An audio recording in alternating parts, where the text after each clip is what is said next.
Welcome and greetings to Twilight of the Anthropocene, a mod that had been released earlier but has now been released in a much more refined state.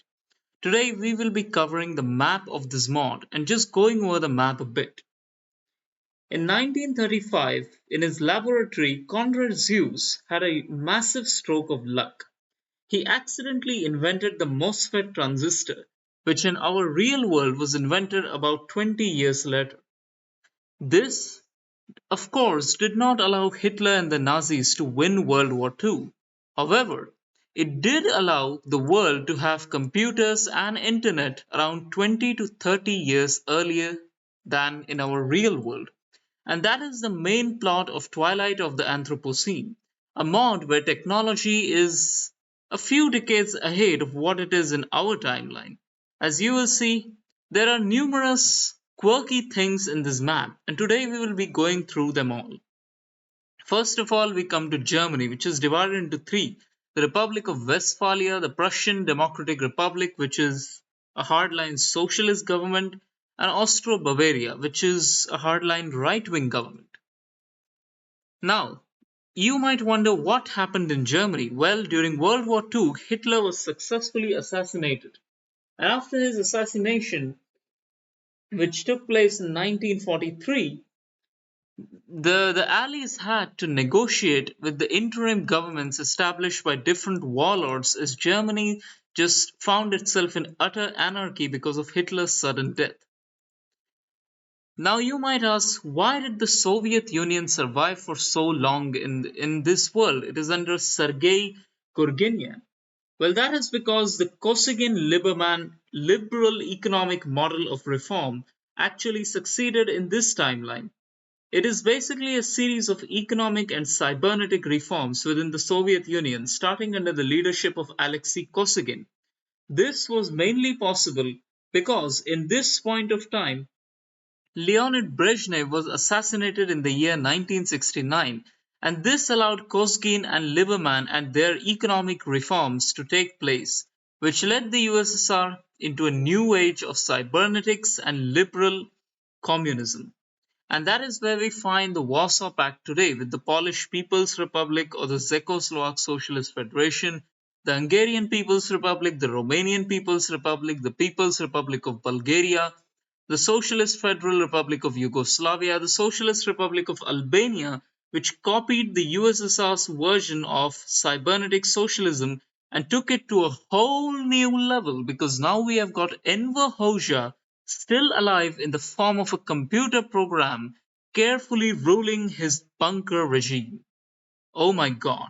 And of course, in Greece, we had a North Korea style situation where the Greek civil war ended in a ceasefire, which means that the Hellenic People's Republic is a hardline socialist regime in the north led by this man, Dimitris Koutsompas, and then we have the Kingdom of Greece in the south, which is obviously pro American and led by Georgios Volgarakis.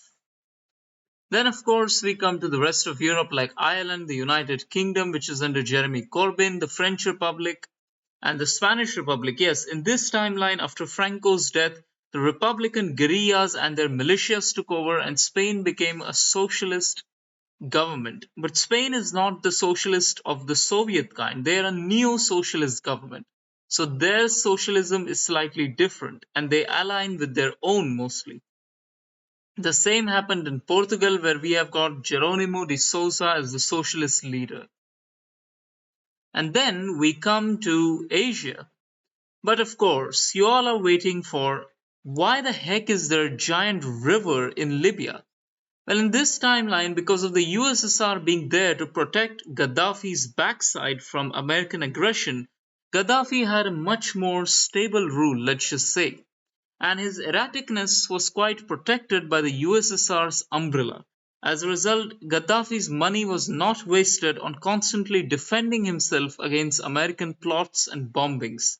He was also more ambitious in this timeline, so instead of a great man made river, he created an entire great man made river basin, literally, which runs all the way from the coast right inside the deserts of Libya.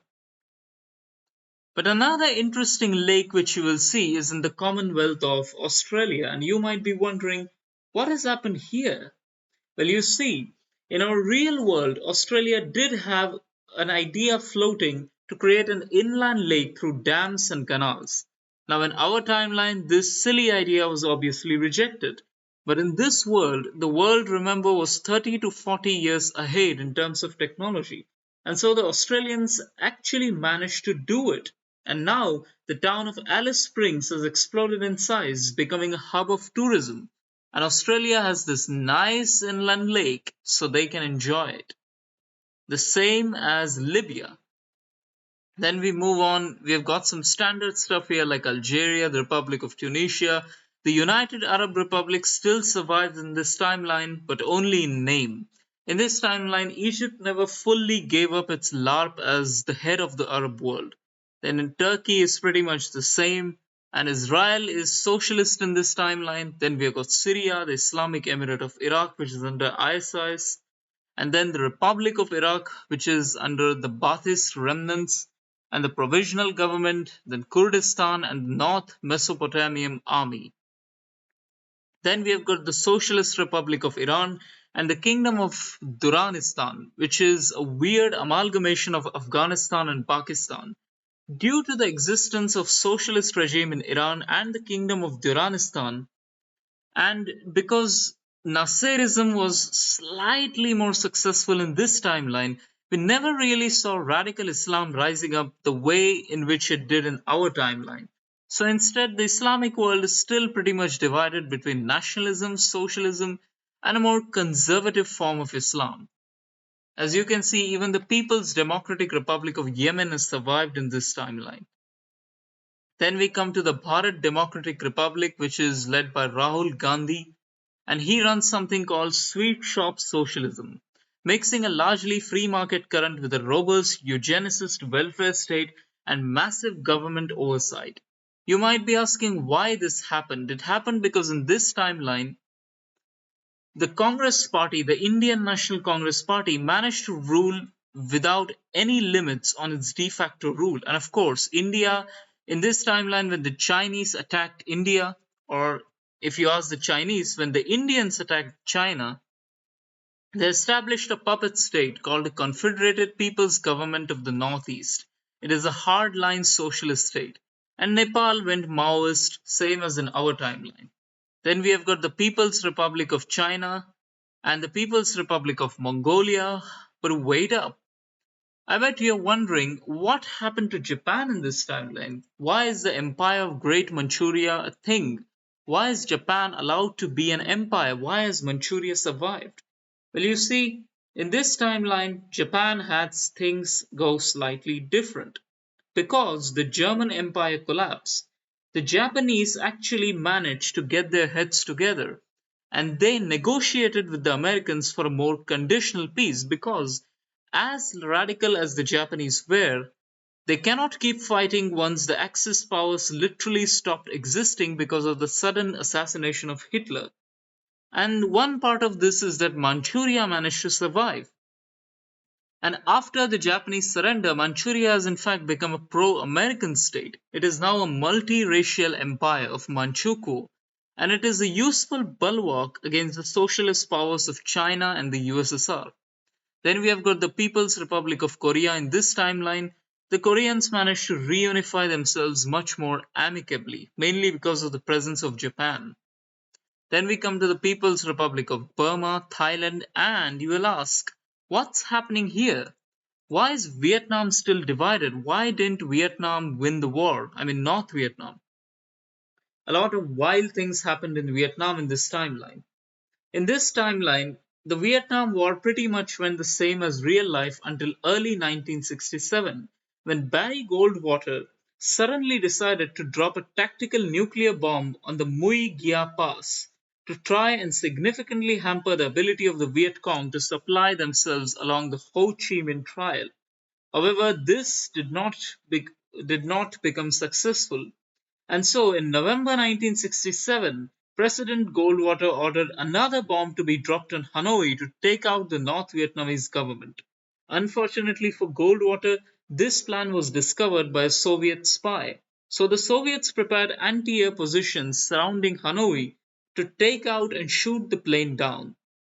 The plane did fall from the sky, but it crashed west of Hanoi. The nuke detonated and it destroyed large portions of Hanoi, which killed several government officials. This extreme escalation in proportional fighting caused international outrage, and the USSR was able to show this evidence of it being an authorized attack from the United States. Thus, after Goldwater himself was killed by an assassin in April 1968, the Vietnam War continued to escalate further. In this timeline, America just didn't give up on South Vietnam because of this extreme escalation. And so, to this day, some American troops remain in the Republic of Vietnam, which now remains as a crippled, corrupt republic in the South. And North Vietnam is more hardline socialist in this timeline, mainly because South Vietnam still exists. A similar kind of situation has happened in the Khmer Republic, which never truly fell in this timeline because in our timeline, in the real world, the Khmer Republic actually fell because South Vietnam fell, so the guerrillas had an easier way of jumping into Cambodia. In this timeline, it's a bit more difficult. So, although democratic Kampuchea does exist in the north, it hasn't managed to unify the country, and just like Greece or Vietnam, it remains in a north south division. Then I've already told you about Australia, and then we have got the Emirate of Nusantara in this timeline. Sukarno doesn't exist, so we have a more Islamic Nusantara. But on the other hand, Philippines is Maoist in this timeline. And New Zealand, that's the same. I mean, what do you expect from a country like New Zealand? Anyway, moving on, you might wonder why France has so many colonies here. And that again goes back to the different ending of World War II because World War II ended more suddenly, and since there was no Korean War in this timeline, Britain ended up with a stronger economy. In fact, in this world, Britain was the first to go into space. Britain just had a stronger economy, and it pursued more of a nation building approach to decolonization, where there was a more gradualist approach, and they built up more powerful countries like the East African Federation. And as a result of that, the French also tried to do that.